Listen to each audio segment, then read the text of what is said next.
Chama-se tão simplesmente Caixa Negra, mas é apenas uma simplicidade enganadora, já que o conteúdo envolve um dos gigantes da economia portuguesa e o maior banco público, a Caixa Geral de Depósitos. O autor é Diogo Cavaleiro. Muito bem-vindo à RDP Internacional. Diogo, até há uns anos, nomes como a Caixa Geral de Depósitos, a PT, a Galp, a Simpor ou a EDP eram sinónimo de segurança, vitalidade e prosperidade económica e financeira. Mas, lentamente, tudo se alterou e agora fala-se em Caixa Negra. Porquê? Olá, bom dia. É uma boa pergunta. A Caixa Negra aqui tem dois sentidos. Caixa Negra, porque aquilo que eu tentei fazer neste livro foi um relato do que é que correu mal, portanto, até percorrer todos os problemas que tinham acontecido na Caixa Geral de Depósitos. Correu mal até agora. Até agora, exato. Porque não sabemos exatamente qual o rumo que vai tomar. Se vai correr mal ainda ou se vai correr melhor com a nova gestão. Exato, essa é a dúvida nesta altura. Neste momento estamos num ponto de viragem da Caixa Geral de Depósitos. Temos uma nova administração que tem um plano ambicioso de alteração da estrutura e da vida da Caixa. Portanto, acho que neste momento estamos precisamente nessa questão, que é se a Caixa vai alterar o rumo de todas as coisas que aconteceram até aqui ou se vai continuar tudo na mesma. E qual é a tua opinião, enquanto especialista na matéria? Não sei, eu acho que há um enquadramento muito diferente nesta altura do que havia há uns anos. A política nacional hoje em dia já não é a única determinante do que pode ou não acontecer no Banco Público. Há um regulador, um supervisor neste momento que é um supervisor único, é o Banco Central Europeu, portanto, há uma influência mais distante. Além disso, também há a Comissão Europeia, e neste campo temos a Direção-Geral da Concorrência, que tem sido bastante ativa na banca, portanto, tem obrigado a várias mudanças no sistema financeiro. Portanto, neste momento, aquilo que pode determinar a evolução da Caixa Geral de Depósitos são muito mais fatores externos do que fatores internos. E até há uns anos isso não era assim. Havia um enquadramento muito mais político nacional do que externo. E isso é bom ou é mau? Eu acho que há as duas versões, não é? Há as duas possibilidades. De um lado... Dependendo do lado da moeda. Pois, é porque há a perspectiva de que, estando mais distante, está menos suscetível a influências, não é? Havendo um supervisor externo, há aqui um maior afastamento face ao supervisionado, mas, por outro lado, também há uma menor sensibilidade aos problemas que podem afetar as instituições ou às realidades que elas enfrentam. Nomeadamente os contribuintes. Também, e essa tem sido uma questão que ao longo deste período que eu analisei se tem colocado. Mas neste caso específico, aquilo que aconteceu foi o Governo dizer que queria manter a Caixa Pública. Querendo manter a Caixa Pública, a Caixa precisava de ser capitalizada, portanto teve de pôr lá o dinheiro, não é? E foi uma decisão governamental. Mas já vimos esse filme noutras ocasiões, noutras versões, noutros governos, e nem sempre correu da melhor maneira. Incluindo a nacionalização de bancos. Exato. Sim, a questão aqui é perceber que quando se tem um banco, tem de se assumir que ele tem de estar sempre capitalizado. E isto é verdade para os bancos privados como para as instituições financeiras públicas. Portanto, acho que a preocupação do supervisor é ter a garantia de que, se for preciso dinheiro, os acionistas estão lá para injetá-lo. E eu acho que a preocupação aí é precisamente essa. Se o Estado português quer ter um banco público, tem de ter a capacidade para poder injetar dinheiro quando ele efetivamente precisar. Como é que o banco público pode e deve ser diferente de um banco privado? Porque o banco privado, em princípio, é para fazer lucro e, enfim, na maior quantidade possível. O banco público tem outros horizontes, tem outros objetivos ou são rigorosamente os mesmos que os particulares e os privados? Eu acho que essa definição do que é um banco público é aquilo que neste momento está a ser pensado. É o chamado modelo? Pois, não consigo, eu não, honestamente não sei o que é que neste momento pode diferenciar ou não um banco público do banco privado. Tivemos já uma declaração do Presidente Executivo da Caixa Geral de Depósitos, Paulo Macedo, em que disse, nomeadamente na questão dos fechos dos balcões, que ele não tinha de estar nos locais onde os bancos privados não estavam, porque a Caixa neste momento tem um objetivo comercial. A Caixa tem de ser rentável para compensar o dinheiro que o Estado injetou. Aliás, essa foi uma condição para que a Comissão Europeia aceitasse que o Estado colocasse dinheiro no banco público. Só pôde injetar dinheiro se aquele fosse um investimento com retorno. Portanto, neste momento a Caixa, em termos estratégicos, tem de seguir uma ideia de rentabilidade. A questão é perceber de que forma é que o vai conseguir e de que forma é que se vai direcionar para públicos que possam não ser abrangidos pelos serviços bancários de instituições financeiras privadas. Acho que essa é uma questão que neste momento... Em aberto?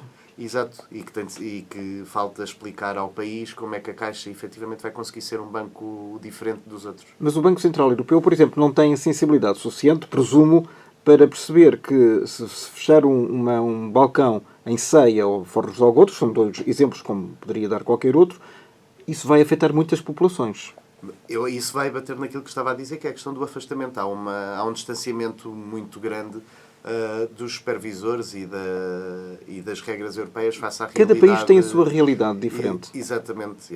E uma coisa é haver um regulador nacional e outra é haver um supervisor à escala europeia. Isso, obviamente, que nesse tipo de questões há uma sensibilidade diferente. E neste caso temos uma gestão do banco que assumiu os compromissos que foram assumidos pelo Estado português junto da Comissão Europeia. E está agarrado a eles. Pois, também tem de estar, não é? Porque é o compromisso que garante que a Caixa Geral de Depósitos continua a funcionar. Pelo menos nestes moldes. Exato, porque a ideia que existe neste momento é precisamente essa. A Caixa funciona porque foi lá posto dinheiro. Foi lá posto dinheiro, mas tem de ter um plano de negócios que sustente... É um bocadinho de rabo na boca? É um bocadinho, mas eu acho que neste momento é essa a realidade europeia. A realidade da banca europeia é um bocadinho essa. E na prática, na teoria, é uma coisa que faz sentido, que é se o Estado português tem um banco público, tem de estar disponível para pôr lá dinheiro. Se está disponível para pôr lá dinheiro, tem de querer recebê-lo enquanto retorno. Os acionistas privados, seja de um banco, seja de uma empresa, também não estão disponíveis para pôr dinheiro numa empresa e perdê-lo. Portanto, há aqui uma obrigatoriedade de retorno. Diogo, como é que se chegou a esta caixa negra, subtitulado como os negócios polémicos, as várias crises, as ligações políticas, como a Caixa Geral de Depósitos deixou de ser um império? Porque, se fosse contrário, estaríamos a falar de uma caixa cor-de-rosa, seguramente. Exato.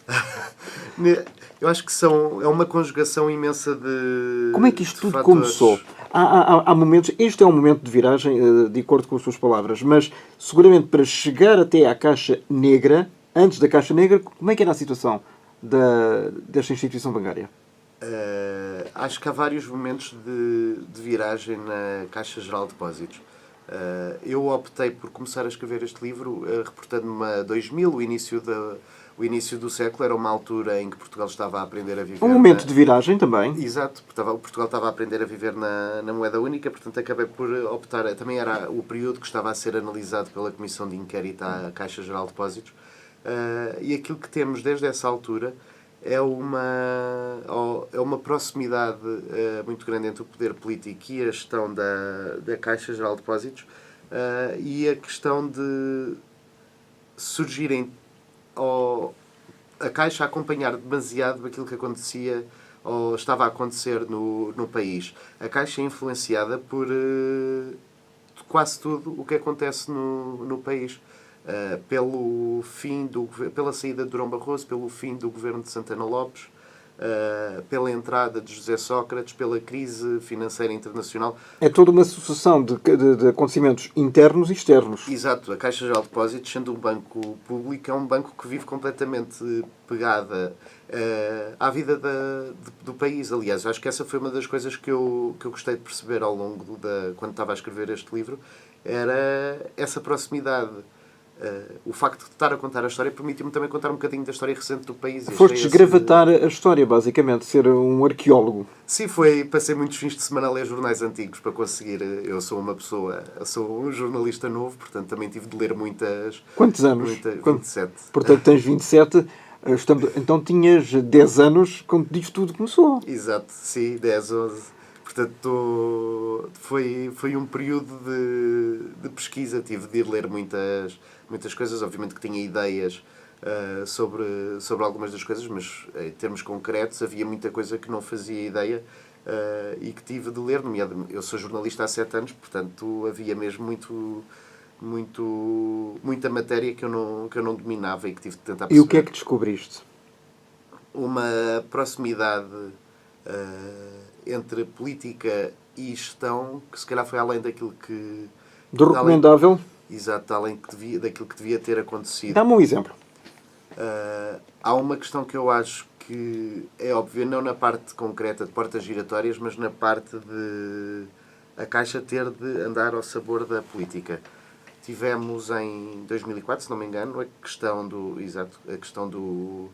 da transferência do Fundo de Pensões da Caixa Geral de Depósitos. O Fundo de Pensões dos Trabalhadores da Caixa Geral de Depósitos foi transferido para a Caixa Geral de Aposentações porque Portugal precisava de cumprir o déficit. Portanto, para cumprir regras europeias, o governo português, Bagão Félix, no governo de Santana Lopes, optou por afetar os trabalhadores da Caixa, mesmo garantido que a Caixa não era afetada.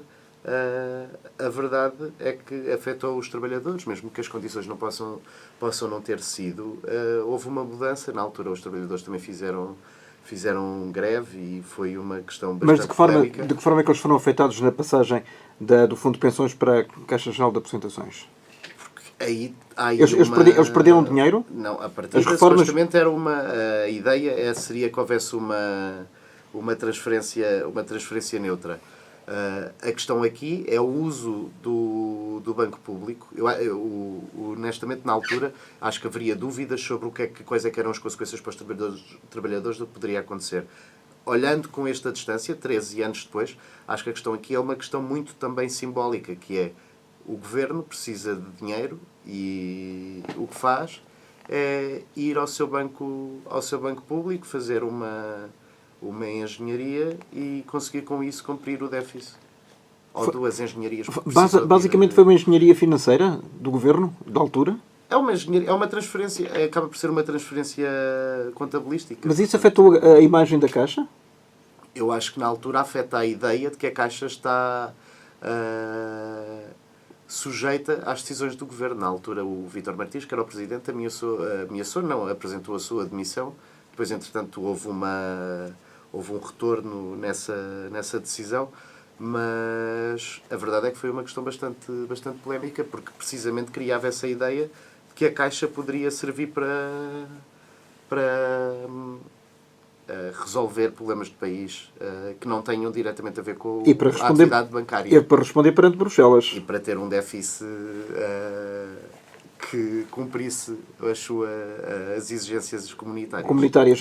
Antes desse espaço, antes desse momento do ano 2000, a Caixa era um dos pilares da economia, tal como eu referi aqui no princípio, como, por exemplo, uma PT, a Galp ou a EDP, que eram, de facto, sinónimo de segurança. Ninguém questionava o que eles faziam, toda a gente elogiava a sua segurança, o seu poder, obviamente, mas a sua prosperidade. Nunca ninguém pôs, obviamente, muito menos o Grupo Espírito Santo, que depois veio a colapsar anos mais tarde. Acho que tem muito a ver com a proximidade de poderes. Acho que aquilo que aconteceu, essa perda de influência de todas essas empresas, deveu-se muito à intervenção externa, ao facto de haver entidades internacionais, não só através da Troika, mas também com a transferência de poderes do Banco de Portugal para o Banco Central Europeu, o facto da Comissão Europeia também estar a consolidar os seus poderes, acho que todos esses foram fatores que contribuíram para que as empresas, que muitas delas viviam... Públicas. Exatamente, e que, além de públicas, viviam sob indicações políticas, quando essa força política acaba por se perder um pouco com uma transição de poderes para a Europa, isso acaba por influenciar também essa perda das empresas. Mas, Diogo, isso aconteceu em Portugal e também nos outros países, ou foi essencialmente no nosso? É uma pergunta à qual eu não sei responder, porque efetivamente aquilo que eu fiz aqui foi olhar um pouco para Portugal, obviamente que tentando perceber o contexto, mas nós não estamos sozinhos. O contexto europeu, mas a questão é que aqui as transferências de poderes não foram só em Portugal, e Portugal não é o único que tem uma proximidade política com os negócios, portanto acredito que seja uma questão transversal à zona euro. E o que é que revelou essa transferência? Fragilidades da nossa parte? Eu tenho ideia que sim, tenho ideia que revelou uma grande proximidade entre quem manda numa ideia de autoridade, quem são as autoridades nacionais, e depois quem supostamente tem de responder perante essas autoridades, seja reguladores, seja governo. E acho que o que aconteceu com essa transferência é que as entidades viram-se sem uma proteção que sempre tiveram. Portanto, estavam mais expostas à vida, sem uma proteção. Sem nenhuma rede. Exato, sem uma cobertura que conseguiriam ter. E os clientes da Caixa Geral de Depósitos sentiram também essa falta de rede de que falas? Eu tenho ideia que não. Aquilo que fui tentando perceber é que acho que os clientes da Caixa foram passando um bocado incólumes àquilo que acontecia um pouco na Caixa Geral de Depósitos. E isso acho que também foi um trabalho político que acabou por ser feito. E porque a Caixa, sendo pública, traz uma ideia de segurança... Justamente apaziguar as expectativas negativas.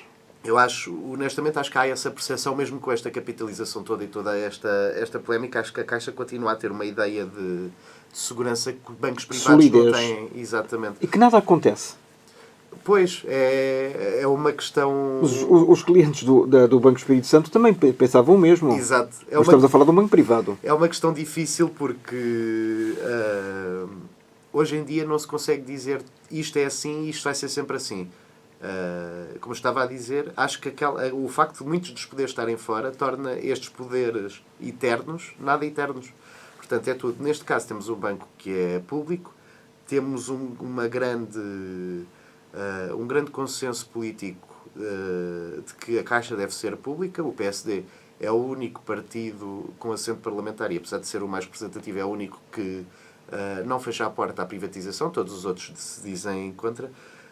Portanto, enquanto houver a ideia de uma Caixa pública, acho que se consegue transmitir essa ideia também de proteção, de uma proximidade que os outros bancos podem não ter, precisamente porque os acionistas são privados. O CDS-PP acompanha o PSD também nesta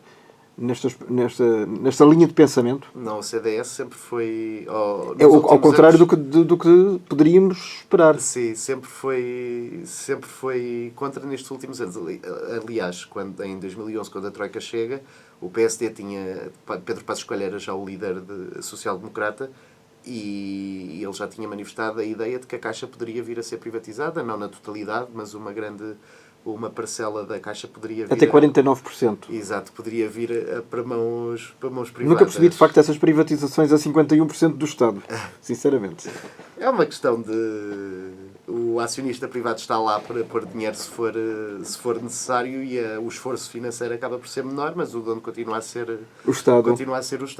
E o CDS, nessa vontade, aliás, sempre foi contra essa vontade de privatização. Por isso é que depois, quando há o governo de coligação, a ideia de uma Caixa privatizada deixa de surgir. Obviamente que depois vão continuando a haver notícias. No governo havia pessoas que eram a favor da privatização da Caixa, Mas, por exemplo, ainda agora na Comissão de Inquérito foi esta semana votado o relatório final, que foi chumbado, mas No momento em que estamos a gravar, é assim que está a acontecer.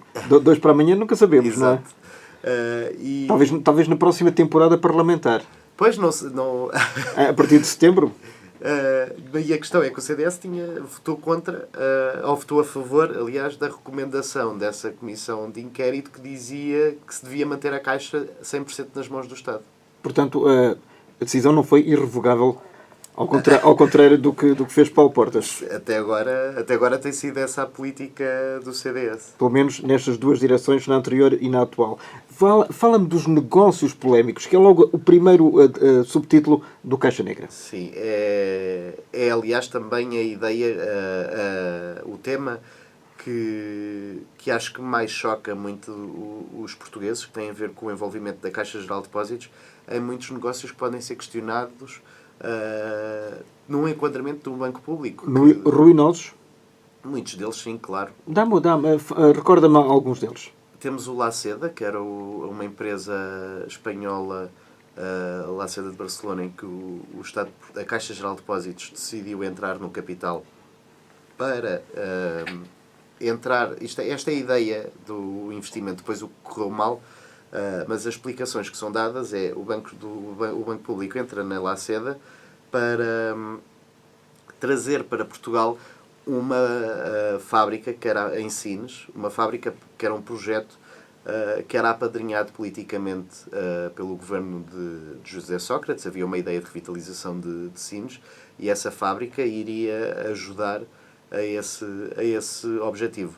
Depois, contudo, veio a crise financeira, houve vários problemas na gestão da Laceda e a ideia caiu. Ou melhor, houve a ideia de que seria um projeto entusiasmante foi à vida. Efetivamente, Sines avançou, mas quando Sines está a avançar, e há vários atrasos nesse projeto, quando isso está a acontecer, a Laceda em Espanha começa a sofrer com a crise financeira, tem de fechar fábricas, passa a haver um grande desinvestimento, a Caixa é obrigada a colocar dinheiro, porque aquilo vai aumentando o seu peso no capital da Laceda, entretanto vai emprestando dinheiro também ao único financiador do projeto em Sines, portanto acaba por estar exposta à empresa de que é acionista, a Laceda, e depois é a grande financiadora da empresa em Sines, e obviamente que isso... Quanto dinheiro perdeu? Eu agora não tenho cabeça, está no livro, mas é Estamos a falar em milhões? Em centenas de milhões, sim, 500 milhões talvez, porque há muito dinheiro que foi colocado no capital da instituição, depois da Laceda, depois há muitos empréstimos, e depois há o grande financiamento, que é de 300 milhões de euros, se não estou em falta, nesse projeto de Sines, portanto que neste momento está em insolvência. Portanto, é uma questão muito...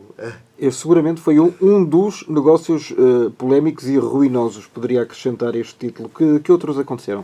Há vários. O Val do Lobo, o empreendimento turístico Val do Lobo, no Algarve?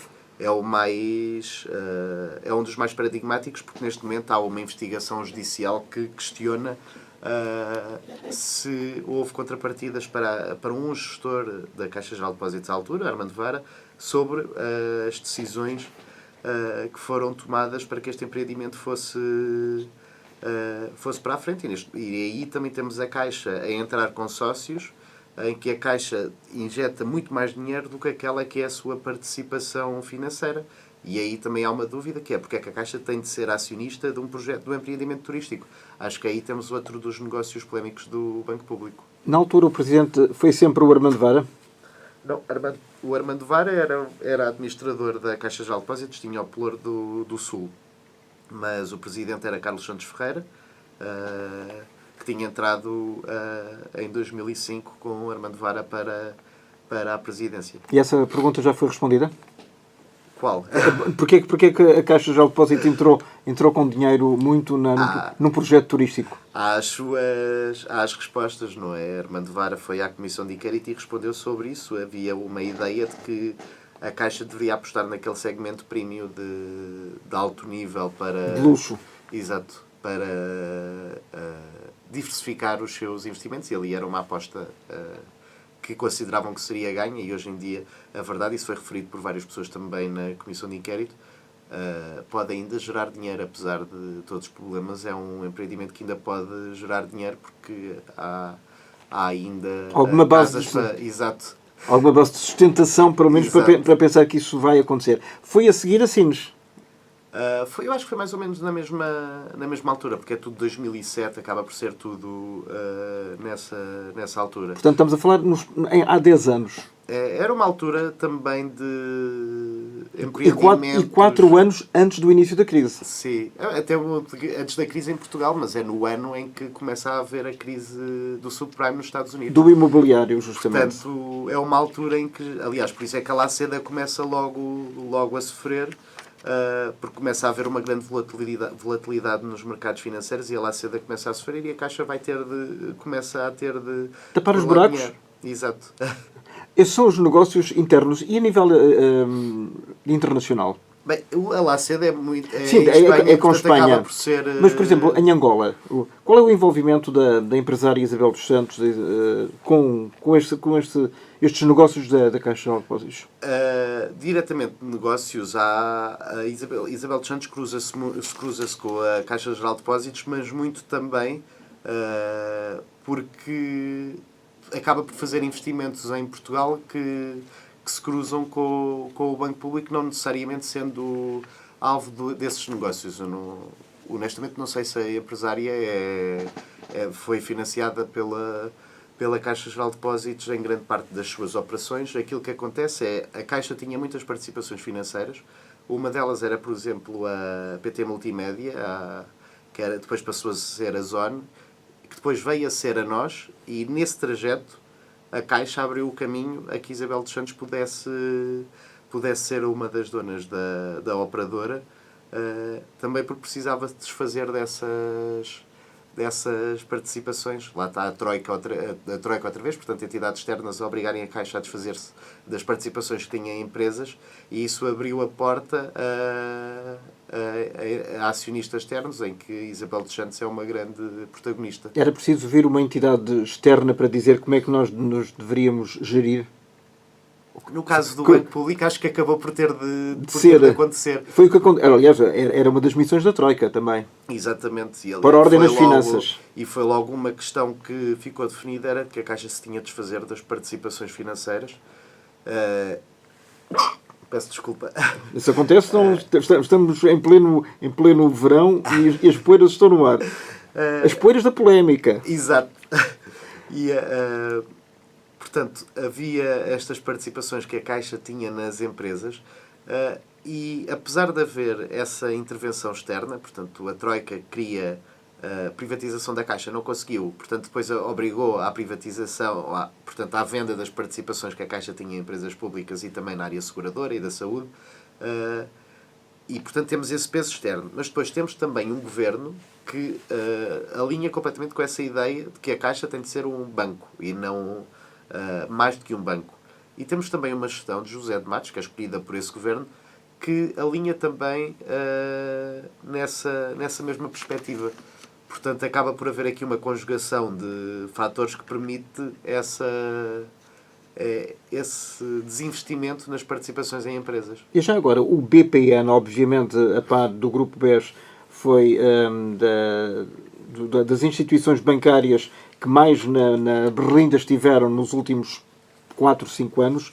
Qual foi exatamente a questão da Caixa que foi chamada a gerir a crise do BPN, do Banco Português de Negócios? Aqui temos uma questão que é: o Governo vê-se a braços com um problema.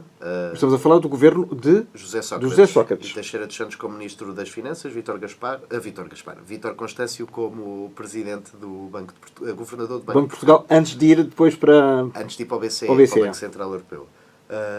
Neste contexto, em 2008, depois do início da crise do subprime nos Estados Unidos e já com a falência do Lehman Brothers também nos Estados Unidos, há choques por toda a economia mundial avançada, porque há muitos países que não passaram por essa crise porque não eram diretamente afetados, ou foram muito... as ondas de choque foram muito secundarizadas. Não Portugal e Grécia, por exemplo? Portugal sofreu bastante também, como toda a Europa. As economias avançadas, no geral, sofreram todas. E nesse enquadramento, Portugal tem um banco, que é o BPN, que está em que se descobre que há problemas de gestão, que houve irregularidades cometidas pela gestão de Oliveira Costa. Aliás, é uma questão que judicialmente foi discutida e continua ainda a ser. Nesse contexto, o BPN começa a sofrer com uma fuga de depósitos, as pessoas deixam de confiar no futuro do banco e além disso, começa a sofrer também com os problemas de acesso a dinheiro. O BPN começa a ter problemas de aceder a dinheiro para fazer face a esses depósitos. A Caixa Geral de Depósitos, sendo um banco independente, é o instrumento que o Estado, na altura, olhou e disse: eu quero manter a estabilidade do sistema financeiro, portanto a Caixa vai ser o instrumento que vou utilizar. E pronto, e a Caixa já estava a ajudar esses problemas de liquidez do BPN e em novembro o Governo e o Banco de Portugal decidem, pois bem, a Caixa vai gerir o BPN. Não optam por integrar logo a Caixa no BPN, nacionalizam e a Caixa passa a gerir aquela instituição financeira. Portanto, na prática, continuam a ser duas instituições separadas. A administração não é a mesma. Há elementos da administração que são partilhados. E a ideia aí é de uma estabilização do sistema financeiro português. Mas estamos a falar do caso do BPN, porém que foi diferente a atuação da Caixa perante o Banif e depois perante o Grupo Espírito Santo. Temos aí outra vez, mais uma vez, a intervenção externa. O Banif não foi integrado na Caixa porque Bruxelas não deixou. Era uma intenção do governo de António Costa promover essa integração e o governo não deixou. Mas como é que Bruxelas deixou o BPN e não deixou o Banif? Quais foram os critérios que foram tidos em consideração? É um enquadramento completamente diferente e a Caixa, em 2015, que é a altura em que acontece em que o Banif precisa de ajuda, a Caixa continua a sofrer com o plano de capitalização de 2012. A Caixa recebeu dinheiro em 2012, 1.650 milhões de euros, e teve de fazer o caminho para compensar aquele investimento. Portanto, teve de reduzir a estrutura, todo esse caminho. E enquanto está a receber ajuda externa, a Caixa não pode fazer aquisições, por exemplo, não pode andar às compras. Os bancos que recebem essas ajudas têm depois limitações. E a Caixa ainda tinha dinheiro do Estado para devolver. Portanto, Bruxelas disse não. Foi tão simples quanto isso. Exato. Não há qualquer hipótese. O Governo percebeu que não tinha margem de manobra, tendo em conta a urgência do problema. Portanto, não havia tempo para tentar convencer, porque iriam entrar novas regras em vigor em 2016 que seriam mais penalizadoras, poderiam envolver os depositantes com mais de 100 mil euros no resgate. Que não eram seguramente a maioria. Exato, sim, mas poderia. Eu acho que há uma ideia muito forte, enraizada, de que, afetando os depósitos, há um problema sistémico. E apesar das regras preverem isso, as regras europeias prevêem que depois de acionistas, depois de detentores de obrigações subordinadas, depois de obrigações séniores, estão os depositantes com mais de 100 mil euros. As regras prevêem isso. E na altura, no final de 2015 ainda, só os acionistas e os credores subordinados é que poderiam ser afetados. Portanto, o Governo queria antecipar, o Governo e não só, também na Europa se queria evitar que o problema do Banif passasse para o ano seguinte, já com as novas regras. Portanto, Portugal estava um pouco entre a espada e a parede, tinha de fazer, tinha de atuar, e atuou. Mas a Caixa não teve nessa atuação. Nesse processo. E em relação ao Grupo Espírito Santo? Aí foi uma decisão de investimento. A gestão da Caixa Geral de Depósitos houve um pedido à gestão da Caixa Geral de Depósitos para financiar o Grupo Espírito Santo. Houve, aliás, ou vários pedidos de Ricardo Salgado para mostrar que era preciso manter o Grupo Espírito Santo, tendo em conta a importância nacional e europeia do grupo. Mas o Governo não se quis envolver nesse aspecto. Maria Luís Albuquerque não se quis envolver. Depois foi feito o pedido de financiamento diretamente à gestão da Caixa Geral de Depósitos e a gestão disse que não era um negócio que lhe interessava. Ele, pelo menos, até antecipando uma provável ruína, mais uma em que estaria envolvido. Já havia, exatamente, já havia. Aliás, Muitos sinais.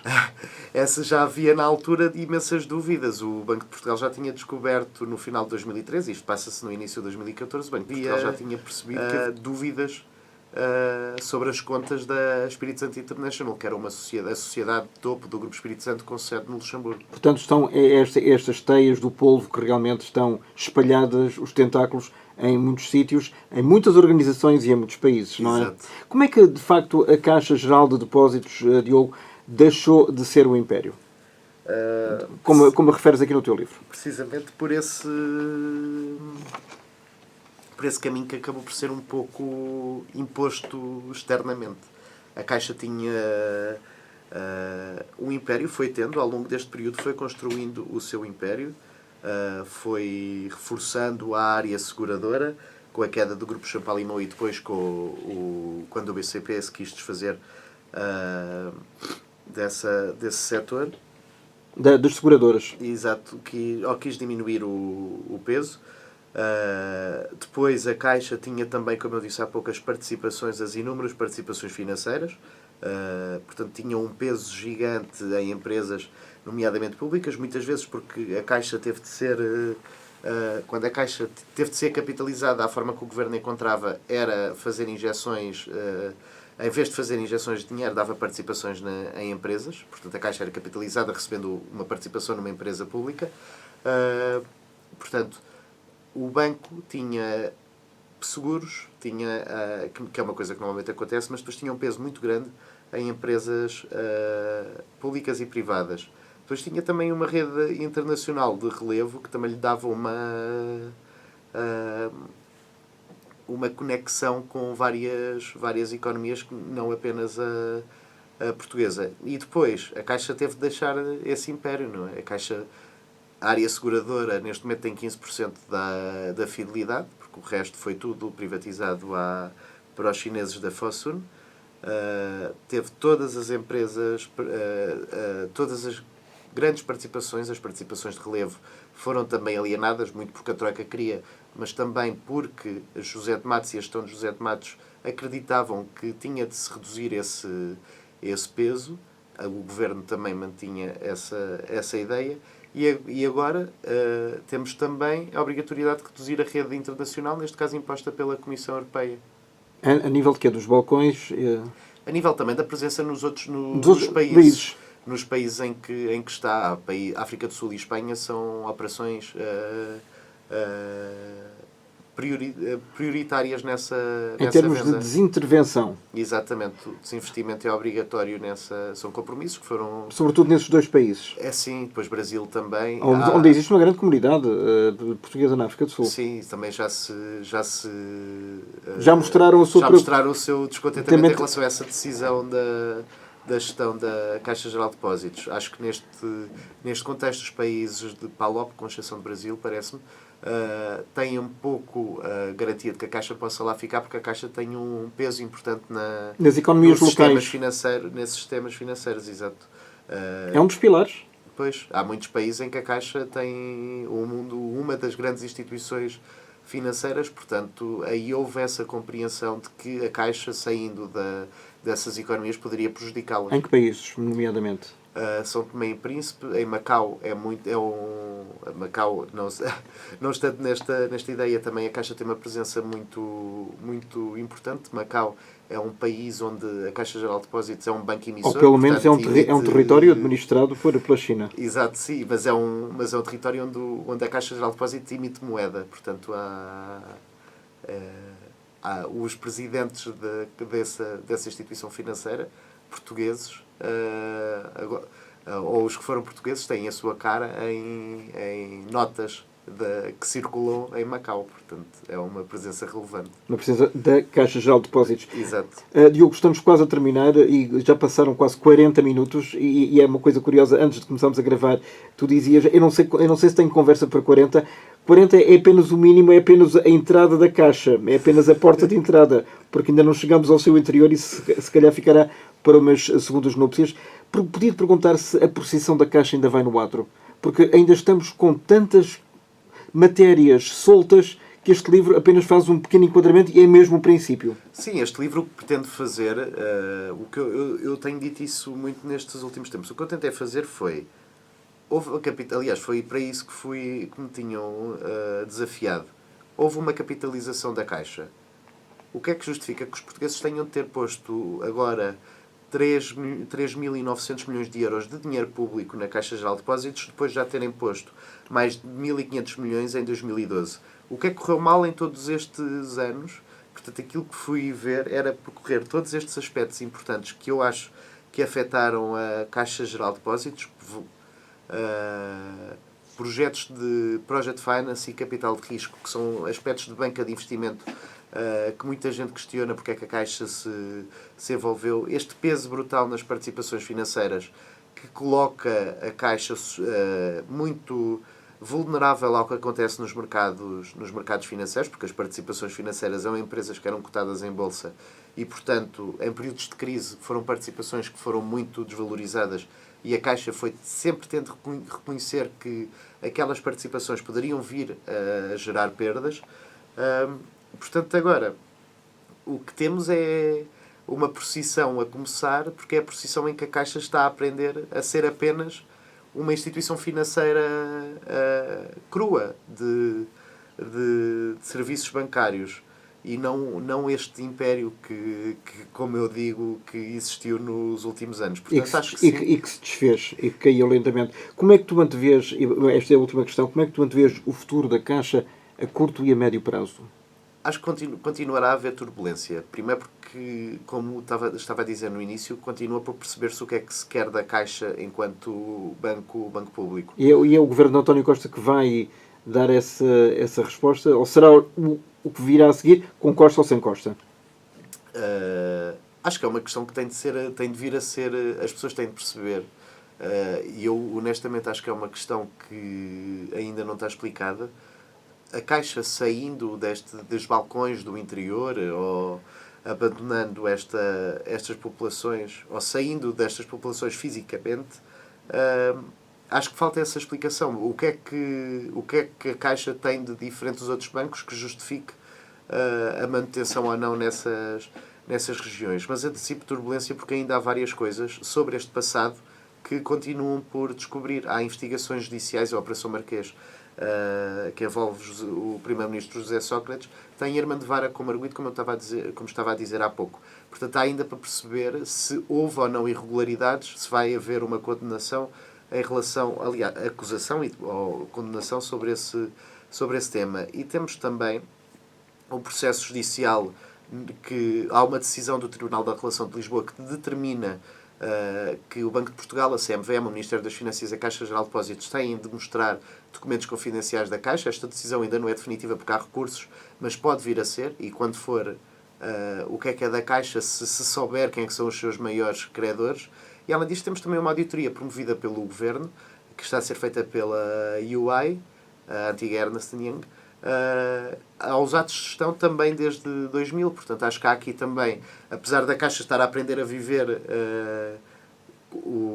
esta nova vida que não é um império, acho que ainda há muito sobre o passado que pode vir a surgir pela frente da Caixa. Ou seja, os anos de brasa da Caixa ainda não terminaram seguramente.